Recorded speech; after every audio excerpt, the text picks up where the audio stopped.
Greetings to you all, ladies and gentlemen, my followers on this channel. Thank you very much for subscribing. Those ones who have not subscribed, please you can do so. Share my videos and like them. Today I'm going to talk about my few years in Nairobi during my school days, and I'm also going to reveal something that most people who are close to me, my friends, really don't know. During our stay in Nairobi with our parents, life was not easy, and our father was a painter, and during those days, most of the time, most of the jobs were done in Indian factories, homes, or enterprises, and we all know how Indians pay is low towards their workers, the derogatory language they use towards their workers, and with a little pay, sometimes things become very, very difficult for those ones who are residing in Nairobi and they decide to work in Nairobi. What we all don't know is that Nairobi, or being in the big cities, is not always a bed of roses. And we also forget to know that roses have thorns, and sometimes when those thorns prick, they prick so hard. So during my stay in Nairobi with my parents, we had a chance of attending Kariobangi Primary School, and we were by then living in Huruma Estate, opposite Buruburu. That time Buruburu was Buruburu, newly built houses, nice, spacious, not with this mushrooming of kiosks and side rooms besides the buildings. And from Huruma to the school, it was very near. We could walk, come back. Very early in the morning, our father goes to town, cycling, comes back. And then at times things were very difficult. And we had to, because things were very difficult, what our father decided was to be making mandazi, buy flour. He and mama, they make mandazi, and me and my brother, we could hawk the mandazi around the estate, that is in Huruma and Buruburu. Now, after hawking mandazi, what we used to do is we were actually chokoras. So when we were going back home after we have hawked the mandazi is finished, we could go in the bins, rubbish bins, pick pieces of charcoal, gather them, and then take them home for use in making of the mandazi. Actually, to supplement the little that our father was able to gather, and the following weekend the same thing will happen. So that was actually a tough life. And then later on, when things were becoming very difficult, we had to move home. We left our father there, and then we continued with our schooling in the rural areas. Nairobi by then was very good, not like it is now with the millions of people. The estates were well organized, well planning with the city council. We had toilet facilities being cleaned 3 times in a day, rubbish bins that were collected regularly. The streets were good and not with many people like it is now. Actually, the population has increased, and also the city is expanding, but it will not accommodate all of us. So wengine tubaki nyumbani.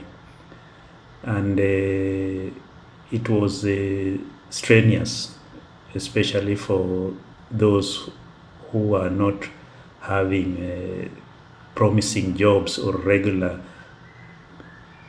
jobs that you know that by the end of the month you get a payment. So with Indian jobs, I remember my father at times they are not paid. So he had to devise ways of like making these mandazi so that we could sell them. Then when the pay is not there, at least it could push us. And that's how life was. It was not really easy. And when things got very tough is when now we had to shift back home, and our father remained there. Then he had to follow us back home, and he started working at Mumias Sugar Company with the Deweto Construction Company. That was an Israeli company that he was doing some work at Mumias Sugar Company. And it was cool years, not as noisy as it is at the moment. A few things that were there that are still existing is like KBC. KBC by that time was Voice of Kenya, and I think it was the only radio station, and took a very long time before they allowed other TV stations, radio stations to come in. So everything was by Voice of Kenya. President Kenyatta, Moi, everybody, by that time, the news were always Raisi amesema.